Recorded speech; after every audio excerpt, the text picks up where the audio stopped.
Bonjour téléspectateurs, bonjour à vous tous qui êtes branchés en train de nous suivre dans notre émission Rendez-vous des Stars. Nous sommes aujourd'hui de nouveau avec cette émission. Un objectif est celui de parler de la musique dans cette émission. Aujourd'hui, je vais devoir recevoir un artiste avec lequel nous allons prendre le temps sur ce plateau de pouvoir parler de la musique. Frère Blaise Mbaya, j'anticipe déjà avec son nom. Mais alors, il faudra commencer avec quelques actualités musicales. Du côté de l'artiste Ferregola, l'homme sur le terrain, l'homme actuel avec son deuxième volume de l'album Dynastie, déjà sur le marché depuis quelques temps. Et nous avions appris que le 27 de ce mois, ça sera la sortie officielle de Dynastie 2D. Donc ça va faire énormément plaisir. Déjà, il faudra dire qu'avec cet album, il y a une consommation exagérée sur le marché pour le fan de cet artiste musicien. Et notez que de son côté toujours, il doit commencer une tournée américaine pour très bientôt. Et ça va faire énormément plaisir. Tout ça, c'est pour faire du bien avec la culture de notre pays. Fally Ipupa va devoir prendre déjà son avion pour bientôt avec son équipe pour le concert du 25 novembre à New Arena. Cet artiste sera là en train de prester et ça va faire énormément du bien. Notons que de ce côté-là, de l'occasion, dans cette activité culturelle, il a bien fait de pouvoir inviter quelques artistes et musiciens avec lesquels la liste sera connue dans quelques jours à venir. Werason Makanda, le roi de la forêt, lui se prépare pour la sortie officielle de son album Moroté. Cet artiste s'est transformé. Il a fait le style métaphore en maître. On ne sait pas, les réalités seront connues bientôt au moment où l'artiste sera sur vos écrans en train de nous donner de la bonne musique. Il faudra retenir qu'ici à Kikwito, les artistes sont sensibilisés par rapport à ces moments, ces vents de la campagne électorale qui va commencer le mois prochain. Et les artistes sont mobilisés déjà dans des studios pour enregistrer quelques titres. Voilà, amis auditeurs, messieurs et dames, nous allons vous dire que c'est là, annoncer la fin de ces actualités musicales. Je vais me mettre debout pour recevoir le cher invité, l'artiste chrétien très bien habillé. Allez, soyez les bienvenus. Merci. Merci de pouvoir honorer cette émission. Oui, on est en là. Costume. Merci. C'est du croisé. Je suis tellement content, oui. Très chic, très élégant. Zamba là. Par la grâce. Zamba là vraiment. Oui, on sent. On sent. Nous allons le mettre assis. Merci. Alors, c'est lui, notre interlocuteur de cette émission Rendez-vous des Stars. Comme j'ai commencé avec son nom, c'est Frère Blaise Mbaya, de son état, un artiste musicien chrétien qui fait bien son travail ici dans la ville de Kikwito. Et je suis vraiment dans la joie d'être avec lui dans cette émission. Et je crois que nous allons devoir parler plus de la musique. Comment ça va? Non, Dieu nous prête la vie. Vraiment? Oui. Là, c'est pile qu'il y a une émission Lilo. Oui. Je crois que certains connaissent Frère Blaise, mais s'il faut que les vrais noms, bon, Combo Isali, Frère Blaise Mbaya. Ok. Donc, Toza, Bamisien chrétien, on est d'abord les chrétiens musiciens, c'est ça. Ok, d'accord. Donc, Combo Isali, Frère Blaise Mbaya. Ok. Chrétien musicien. Oui. Ok. Non, ça fait du bien. Oui. On va chercher à comprendre juste le début de votre carrière. Le problème est que ils ont mon côté à cause de depuis mon corps à musique. Ok. Biso tozana ba papa. D'accord. Il y a Milimo ba papa, il y a comme ba idole ndenge bande ko musuba bengaka nga mwana. Musique on a bandiango peut-être pour ne pas mentir aux gens que non ils alaki boina ki kosukaka. Ok. Abandi na kikoso ndenge ni nazo sukola nazo yemba batu bazali banda bayoki baole kana ba mais non on voit il y a quelque chose na kata lupango donc toluka mutu wana de babenga inga na église toutefois na mekaki le premier jour il y a cantique individuel na salué le pasteur Lukusachi Swaka, c'est mon pasteur Mokendi, pasteur Joël Angungu. sans oublier le pasteur Epaphras Lango. Problème est nini, en passant, na côte une église, je chantais, la période où on a Isaac na 97. D'accord. Nanzembo ya frère Matou Samuel. Ngana matina ngomba. Yahweh ngai na ye nzambe ya nolanga. Donc nzamba salaki bikamo moko ngamo na satandaki te na mindimaki pete. Le pasteur Roger Mopati à Kinshasa a prophétisé à l'obino oyo akoza moyembe et puis akoza un homme de Dieu munene na mboka na biso Congo. Alors moment na bandi ko luka ko yemba ko mikola nzamba e ko sala grâce les lotos za o biso toza na grâce na. Voilà, merci pour ce début de carrière, mais après d'abord comme tu nous as relaté, comment tu as évolué alors? Bon, na yaki kolongo à Kinshasa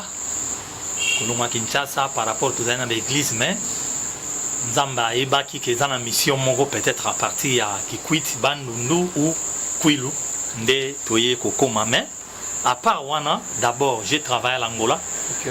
À Kenda Angola, bato bayebi Angola, Dundu, Fukauma, Nzaji, Lushilu, Maludi, Ferme, et puis Bamboka Mususu, Baluarika, Bachachunga, Totambola, Bamboka Wana Kakapo, na musique. Je travaillais aussi avec frère Clovis Makola et puis frère Mbutaka Moka. On a travaillé à Lukapa. Okay. Donc, Tobuni na Bangola Wana, or que mission Zalaki Nanu, Tozongati Awa, pour promouvoir Moussala Wana, puisque moment je ne sais pas.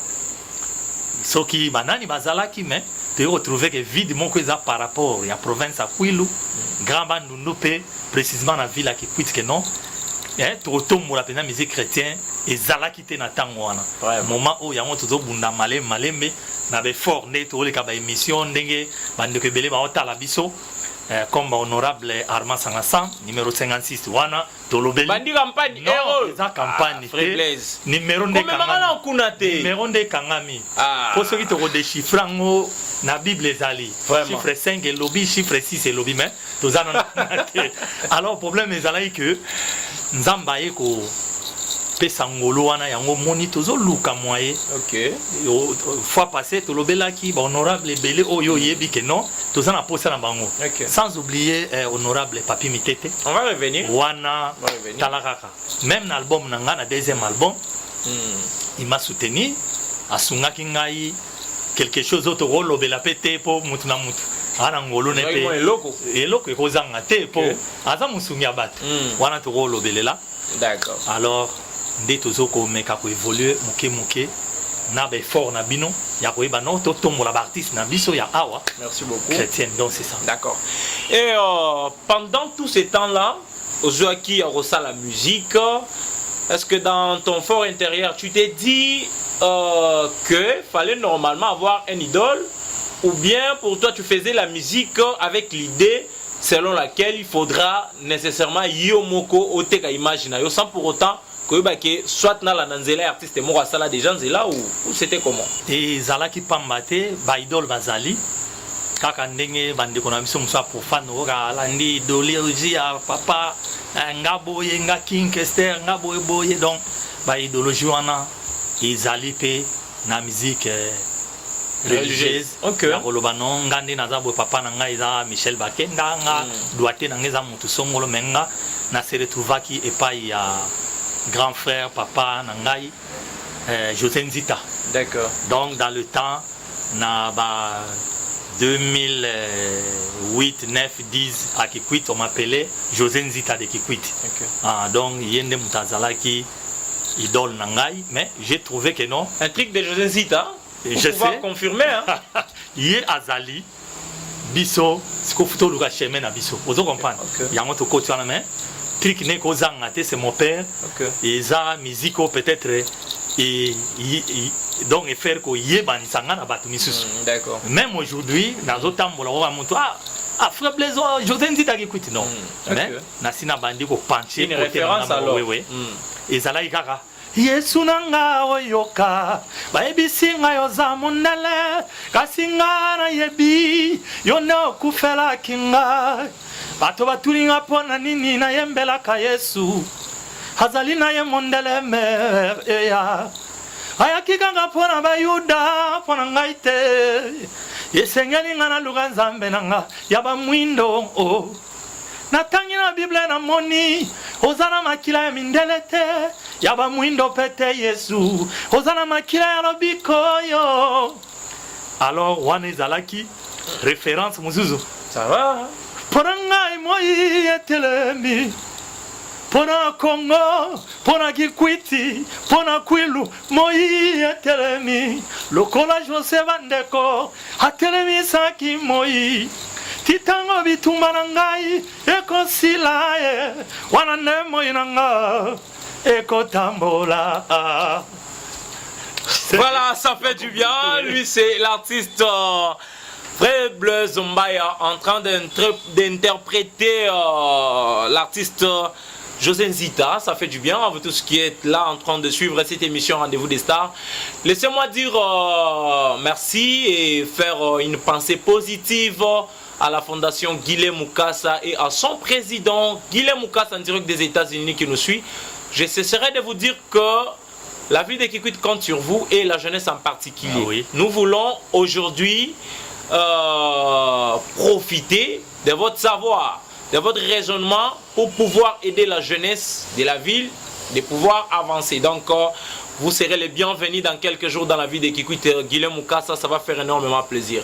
Laissez-moi reconnaître la bonne foi, la bonne volonté de notre cher père, Fifa Mikabar, qui a ouvert son cœur de pouvoir nous donner, nous offrir cet espace. Vous qui êtes là en train de suivre cette émission, en tout cas, c'est un monsieur bien dans la vie de Kikwit que nous allons devoir dire grand merci. D'ailleurs, d'une manière indéfectible, je remercie beaucoup Papa Fifa Mikaba. Et de l'occasion, je voudrais... Et Maman Mira. Hein? Maman Mira. Maman Mira, son épouse, ouais, merci beaucoup. On va dire aussi merci à Fabrice Kendo, l'ingénieur Full, et à Richard Oumba, mon jeune frère. On va revenir, c'est comme ça qu'on va évoluer. Oui. J'étais touché des passages où j'ai vu les clips. D'ailleurs, j'aimerais qu'on puisse nous balancer. Les clips, ingénieur Jetro va pouvoir nous balancer ces clips de la chanson Bouchacha. Et nous allons devoir nous retrouver juste après.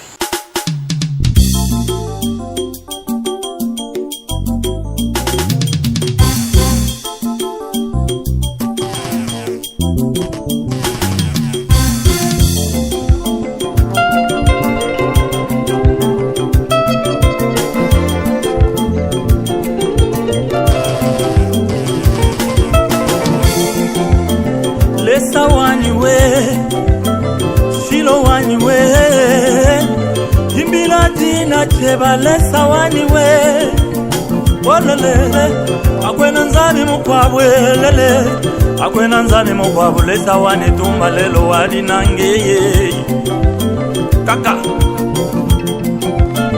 lesa wani we yo yo yo yo yo shilo wani we yo yo yo yo yo lesa wani we lo lo lo imbila dina jeba lesa wani we olelele akwena nzani mukwawe akwena nzani mukwawe lesa wane toma lelo wabikondweye muchacha buchalelo shelo wanyeye aye muchacha buchalelo lesa wanyeye muchacha buchalelo komanda wanye muchacha buchalelo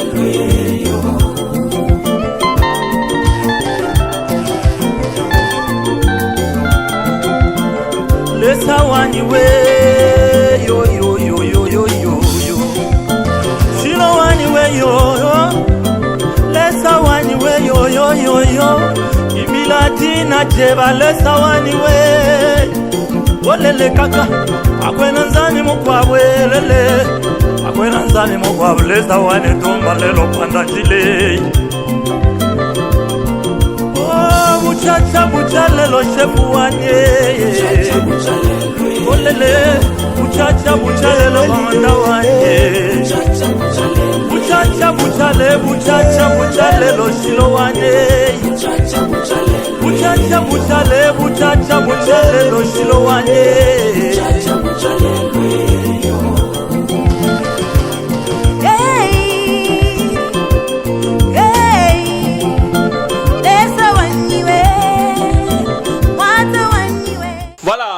internautes, nous sommes de retour sur ces plateaux de l'émission Rendez-vous des Stars. Après avoir bien suivi la chanson Bouchacha qui a été écrite et chantée par notre interlocuteur Frère Blaise Mbaya. Cette chanson, avec purement, il a adopté la danse du côté de nos frères de Luba. C'est là où j'étais en train de me poser la question, Frère Blaise, Ozam Luba, Watatouani. On ne m'a bouqué le biseau, mais tout le monde a un costume, mais. Problème est que Totamboli Mingi, Yesu Azagine Kolonae. Référence na biso Yesu Azagine Kolonae. Ok. Ce que Azaki Jif, c'est que Bisopé. Tout ça, Jif, Bekolo, Ezali, malgré les différences, Ezali. On est là. D'accord. Na kokolo va pende kolo nanga kolekate pourtant aussi oyoki déjà yo mon polo belé en donc c'est ça. Ah, oza tatouani hein. Tozali. Ah OK. Tu comprends. Yango bugi luketo bongo. Non, toza ba 50 mais luketo on appelle encore les arapes. Ezali. Pourquoi pas David Abinaki. Moi si na ye oyo ba vanda kana ye. Cheba lobi non. Ndenge za bo comment expliquer yo roi. O batunyo so bazo banga mais oko bina boy. Nde David Atalia ebisie. Mwana mwasi banda mukolo yo lobi lelo okobota lisute raisonner roi lakeli mwasi na ye mabe puisque alingi a intercalé nguya na nzambe o David azalaki nango donc wana eza permis pour na robine la nkolo bucha lelo oui ponga soko landinga na ba omona ngati partout o yo rola nango ozwa ngati sauf na kati église na musique ondenge bato otala bongo ma vie c'est comme ça. Vraiment, c'est pour le grand plaisir de grand prêtre José Baindama, Zaba Muntu Zaba Valeur. Donc, Kabela Gioyit. Kabela José Baindama, Pesa Gioyé. Nazuye déjà, Aya Pengamboyo. Pour toi, na posa soutien na mboka oyo. Ya kikwiti, pourquoi pas na province Abandundu, Grand Bandundu Pekwi, le Bisotoza. D'accord. Donc, pour le moment, na province na biso les ana mission chrétien te o abimi na bulungu abimi na Kikwit bien boy à Kinshasa pe a épaté mais nous sommes ici à Kikwit province abandu no mobimba tozoluka d'accord banani o ba re soutenir lokola yo lobi honorable José Baindam Zaba Muntu Zaba Valeur tozio déjà le roi Valeur là tibo yeza Ada de King Kester le fait King Kester on a babanda kozala na yibu oui a reconnaître Valérie ya mutu tozana posa déjà ngo lati bien boso a omona yo tozana posa na ye a oya na ye honorable déjà makamango yango yo yakanga numéro na ye za 100 nazui yo mema nga da kuna ngape nazo donc 10000 donc un an de bandeli donc ikosimba. Voilà, on va reconnaître aussi l'honorable Nico Kitumbu qui nous suit, le numéro 121 et honorable Diante Telukulu Dadi Louange qui nous suit, lui c'est du côté provincial. Le numéro 53 c'est Papi Mitete Zambi Danguzaba, on est là ensemble oui. Et Guilhem Moukassa c'est le numéro 102. Voilà, ce sont nos honorables avec qui nous allons chercher à faire du bruit au moment opportun. Et ça fait énormément plaisir. Alors, Albert Ounda Kapolo, le choix de la jeunesse également qui nous suit. Lui, c'est purement le numéro 71. L'autre fois, il a dit, so 7 plus 1, c'est le 8. À la média. Médiane. Na pépi épée. Voilà. Non, ça fait du bien, frère Blaise. Moi, je aimais votre façon de travailler. Sincèrement, ça, il faut dire. Il faut également aussi vous féliciter. Merci. Faites bien votre travail. J'ai été saisi dans vos chansons. Avec, je m'étais dit, mais c'était avec quelle inspiration? L'autre fois, je suis tombé sur votre chanson, Le temps de la fin. La chanson là, quand je prends le temps d'écouter la chanson, je me dis, mais c'était avec Molimo, mon centre, Moko et Simba Kiyo, Koyembe la biso banze moloko la wana. C'est presque là, ce que la Bible nous a dit. Vers le temps de la fin, vous verrez ce que nous sommes en train de voir aujourd'hui. Comment vous avez été révélé de la manière Koyembe la biso banze moloko la? Merci, mon frère. Trèche Manouana, na pépipe fils Manouana. Alors, on dirait que les États-Unis. Yo mokoyebi déjà. Alors, problème ezali biso toi basaye na Nzambe. OK. Toujours na lekana ba émission ya koyebisa batu. Référence na biso c'est la Bible. Ils attendent ebele ba papa na ngai na sengi bolimisi ba pasteur na takinete. Mais ba toucha apocalypse mingi te. Pour déjà miso ezana se bazo luka ndenge nini ya kosala ndenge nini mbongo emonana ndenge nini makamusu ekosala mais mpona ko bwaka miso likolo kotala vers les montagnes au secours abato ezouta au Moïse a télémisé sur pas des reins jusqu'à présent n'a noté na yaki komi se retrouver dans quatre apocalypse ya koloba que le temps de la fin est là. Okay. Par rapport à nini na kati ya nzembo wana tokomona bitumba bikolo na bikolo bakowelaki bokonzi makambo ekozala ebele mobali na mobali bakobala na mwasi bana bakotosa isu baboti te tokomomona ngo omona penda mwana moke asimi mbeli ya kati papa mais ça c'est quoi au lieu tososola que le temps est là tokomi na ntango ya suka ya kozela boye ya mwana nzambe bato baza na distraction. Okay. Yango ntango nauti kote nasalaka batante na ngai nasali mwa batante na ngai nazongi na ndako na lali Dieu m'a révélé de chanter le temps de la fin comme mon premier album. Deuxième album na bundi nzembo ekozala nini na kati wana eza na batitre losambo bisalasala kolo yesu yoka losambo na ngai nzambe aza na raison d'autriche ndenge oza boye soki omoni mokolo lelo nga na oto osala émission même j'ai trop ndenge asimbi caméra na nsima kuna nzambe aza na raison peut-être ntango j'ai trop azotanga ou bien yo deuxième album ezali obandaki kosatendre te ke non un jour oza chroniqueur pe journaliste na ndimi te po ntango obotami na eboma mama olobi non ngai oyo mama ntango mwana alelaka naza journaliste na ndimi te donc nzambe aza na raison ya kofaire vivre biso na ndenge tozali na deuxième album. Mais pour revenir na question na yo le temps de la fin eza chanson moko nanga moko elengisanga na composé nzembo nalingi nakende nango na studio puisque premier studio nasalaki epai ya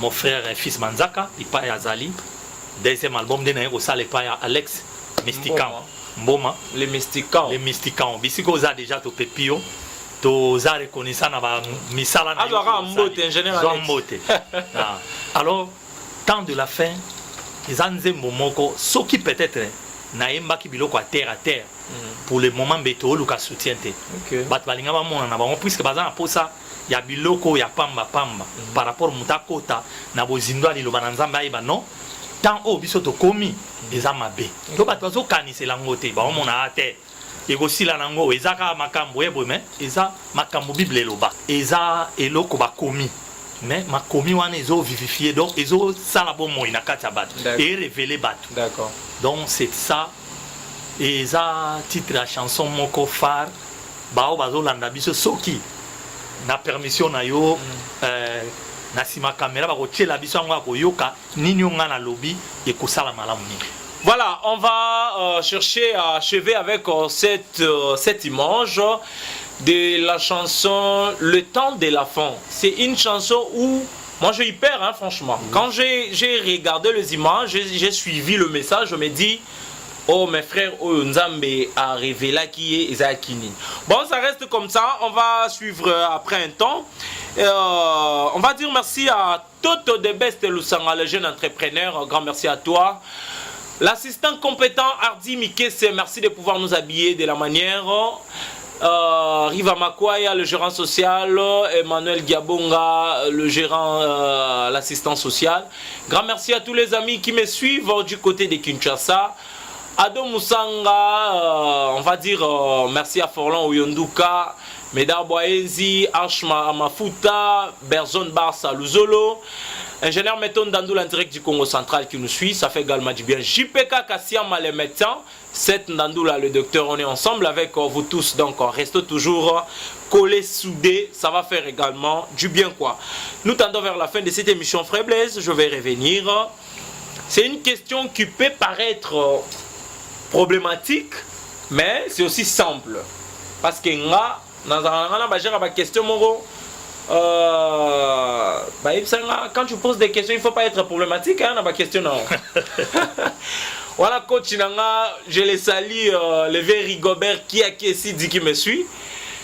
Il m'a dit ça.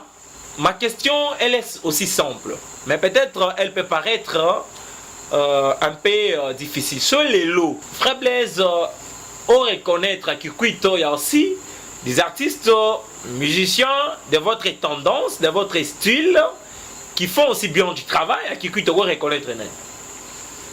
Ok, merci. Vraiment, question est en moutouya par rapport à Mboka Toza Toyebi. Ok. Oyebi place, ce soit moi, c'est Azalaka. Ce soit Mobile Azalaka Wapi. Ou Yako Bele la Bayoka. Ou Péaro Kita. Il y a mes frères. Ou on a dit que tous autres travaillent dans Bangwe Longo. Pour frère Blaise Azaye Moroté. D'accord. En dehors, ok, c'est Nanga Gloria Day. Nazanga Moroté, il y a Bande Konanga Bamisien, chrétien, notamment. Le pasteur Christian Boissa. D'accord. Wana Aza na double bransard, pasteur, et puis Aza Moyembi. Nazana frère Patrick Ngunza, Aza Moyembi, président de AMCC, na Pepi Mbote. Tous un frère Camille Pueka, tous un sœur Raïve, Moussoumai, tous un Salut Raïve, Raïve d'un trésor.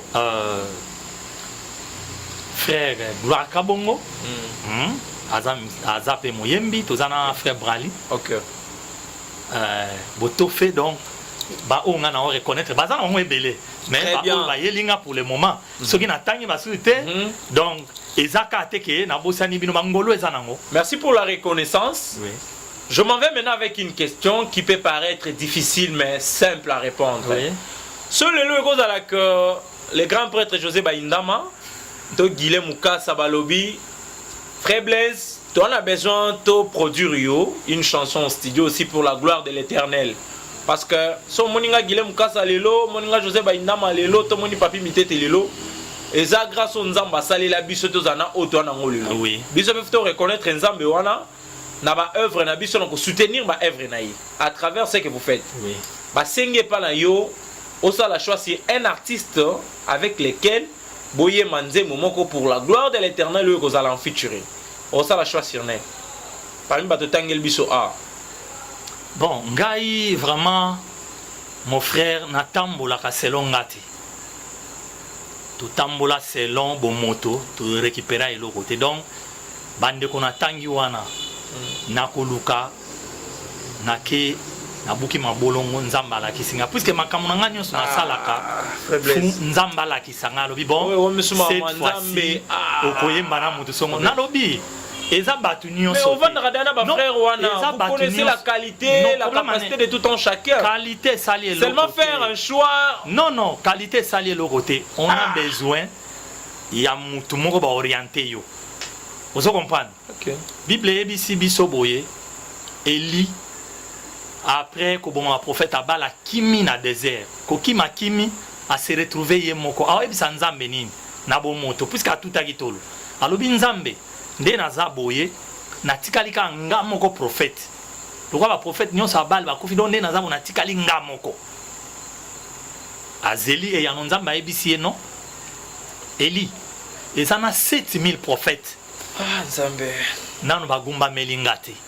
Combien ba alors je ne sais pas par rapport il y a 7000 banda temps au Bible lo baki bongo est-ce que nga blesse naza 500e naza 2 millions 2000. Non, 2 millions il y a prophète. Alors en dehors il y a 2 millions. Ce qui n'a pas la wana avant de 7000 ou bien. Il y a 2000. Non. Est-ce que. Comme mon frère, il y a 2000 wana. Est-ce que. Ils en a 2000. Il y a frère nanga moko parmi mes frères natangi onga to yemba na ye. Puisque nga natambola bongote. Natambola lisusu na miso nzoto te pona moni. Trésor manuana ndenga zawana a reflecter a pembe a mwindu non nazana babiloko wana te donc ba sentiment pas na koya na studio lobiga ke pasteur Christian Boissa yaka to sala plan frère Bali frère Boali yaka to sala plan c'est Raïve oponi mtu moko fo ke ndeka ko kuba mabolongo na deuxième et tout mon frère na deuxième album nanga na yemina frère Pichu Mwanza na saluer bisika zali et na kikuito yembi na yembi na un frère au nom de frère Grady avant na Kikwit azana Kikwit assemble la kana KDC la gloire na Sukantima donc nzamba orienté na Sukantima au lieu ya ville alors en dehors wana yembi na frère Thomas Lokofe na deuxième album nanga ba oyo déjà ba consommer bazo yeba déjà batonga na oloba na ko lekate na etando pona kosa Fabrice na mité donc non problème nanga ezali mambo ebisinga nzamba koloba eza tarte toza na kati ya kwilo toza na kikwiti pourquoi pas na grand bandundo eza bandeko musu baza na kenge bayembaka na yo na pasteur Richard Boissana ebe oyemba koleka mninga koyeba koyembeza eloko mosusu ande koyeba koyembeza eloko mosusu koyemba mpe eza ndenge mosusu bon nani ayembaka bien problème nanga eza bastyle pasteur abetaka peut-être eza onga na obeta te onga na obeta eza o pasteur obeta tosala gospel tosala gospel mais problème eza ke moto aleki moninga aza te oyo ayeboyemba Fabrice obanga na yo boye oza moto akobanga. Voilà, ça c'est une ambiance totale dans cette émission. Rendez-vous des stars, lentement et sûrement, nous tendons vers la fin de cette émission. On va reconnaître tous ceux qui sont là en train de nous suivre dans cette émission Rendez-vous des stars. Je vais devoir dire grand merci à mon grand aigle, Manon, à papa na Ryan, papa na Puce, papa na Brian, Anders, Fiston Manon en direct aux États-Unis, Mobile abattu madame Krovic. Ça fait du bien, Mati Manona, j'étais sali tantine Manona et prêtre et mère, la très chère maman Joséphine Lala, je t'ai fait trop de bisous ma mère. On est ensemble donc il n'y a pas de souci. On va revenir. Moi, capé la mon boye. Non mais maman côté nini. D'ailleurs qui José Mzito Yembi. C'est la biso et là on a eu mon con. Papa, Andéo Yabou Tchacha. Le temps de la fin. Nde naza awa na komi naza 14 chansons.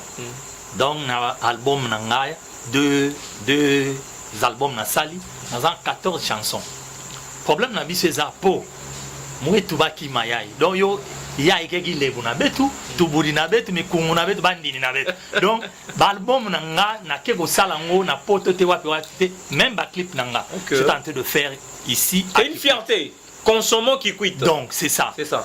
Problème est retour. Naza déjà na ba tournage nanga avec Jordan. OK. Oh, tous autres travaillé na yé na Saloué Bisika Zali.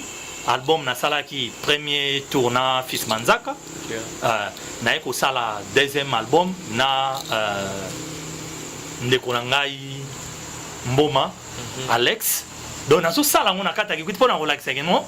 Ezaka Kinshasa te za potote mais oyo ya biso ya mfinda na betu ya idon betu diayo.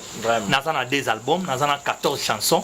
Awa nazo koma koto troisième na ebité soki ozandeni puisque Nzamba a révélé que titre album est Mbote Bo. Mbote Bo. Mbote Bo. B2V. B2V Bo Kaka. Kana B2V faux. Kana Fils Manouana. Trésor Manouana. Mais ça là. Bon, même mona. Bon, na na camion boto ya ya bankish. Donc, il est kata me soumis la mon camion. Ah. Moi ndiye tamona makua. Ah mais tout là ni bankish yo ina. Boss dealer. Na sengi ataka. Et ça non. Siko yo zi yo monga otikinga. Na yo ngato no zika. Yo. Ok, nazo sala banzembo na ngai. Bon, c'est qui est Nazana banzembo na nga. Nana titre ya bisala sala. D'accord. Nazana titre ya losambo.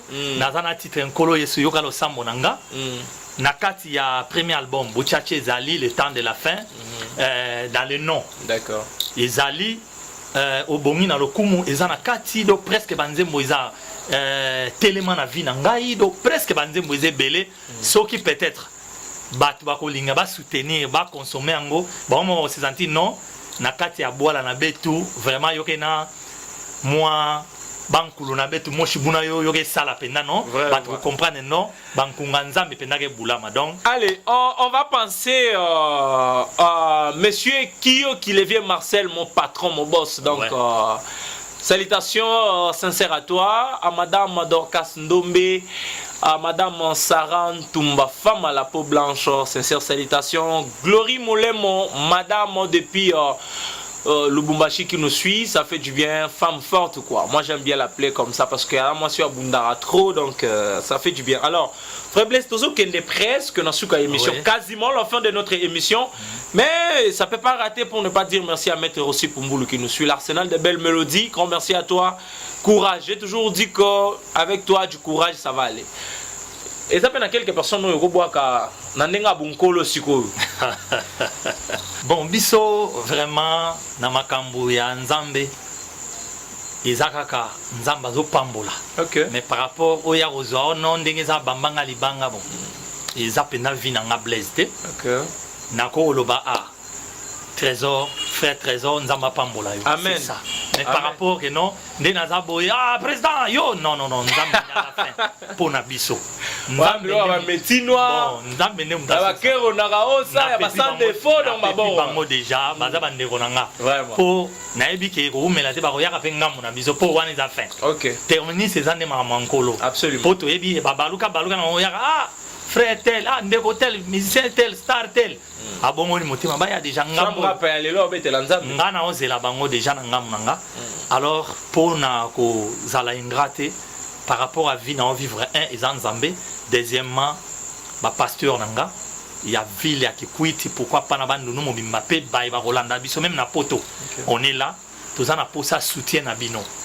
Ta bino bozo mata bo luka pe bo benda ba o bazana na sepo ba mata na salo ba pasteur nyonso. Poso na lobina tanga komboti lobi po na yebi bango nyonso. Voilà. Premièrement, na télémission comme pasteur Mukendi, pasteur Joël Angungu, pasteur Enoch Kibai, pasteur David et puis apôtre Benimbang. D'accord. Wana Maboko Penda donc bango basimbaka balobelelaka sans oublier le pasteur Ngangabuka wazaki procureur na biso na Kikwiti il est parti mais na Pepie Bisika Zali sans oublier Batignon va soutenir frère Blaise soutien ngezani en dehors matériel spirituellement peine état sanitaire rende to lobit au moni a frère Blaise ah au bois qui moi l'euro moko et ça la bien mais na moni madame opesi mbote tete madame na ngai de wana Blaise wana ndimwanga mabe dans lobby problème ezaka ke wana za mopanzi ya mopanzi na ngai maman Jetri Nkai na famille Nkai mobimba na le père Arnold Nkai na Italie. OK. Nzambe a pambola bino déjà ya bino ya ngwana mais toza na posa soutien na bino ba Rolanda émission oyo tozo senga bino bo soutenir ba œuvre soki bozala na ngambo musu bo soutenaka ba grand star na ngambo profane mais pourquoi pas na chrétienne pe bozui initiative wana bo to soutenir pe ndeko wana zo yemba ndeko wana komia wana poto ndeko biso ba to soutenir ki pourquoi pas doto yo kaka ba misu biso te nzamba za ya bino te ko pema wa zo pesa bango donc c'est ça comme orchestre ngeza Gloria Dei ezana Kikwiti awa soko lingo zwa biso na opesaka numéro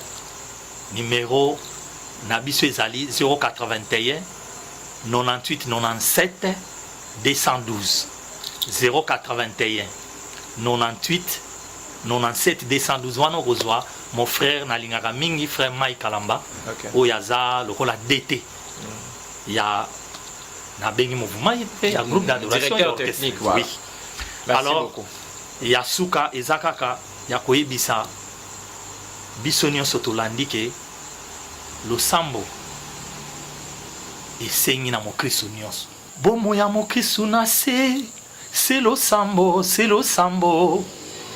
oyo nga naza lelo se losambo ye soki kongo eza kobika ye se losambo pase mokende akende liboso na mabolongo ye se losambo yemba losambo elikia basantu losambo makasi ya bafaible losambo kopema na ngai mondimi esengi nini ye se losambo ye.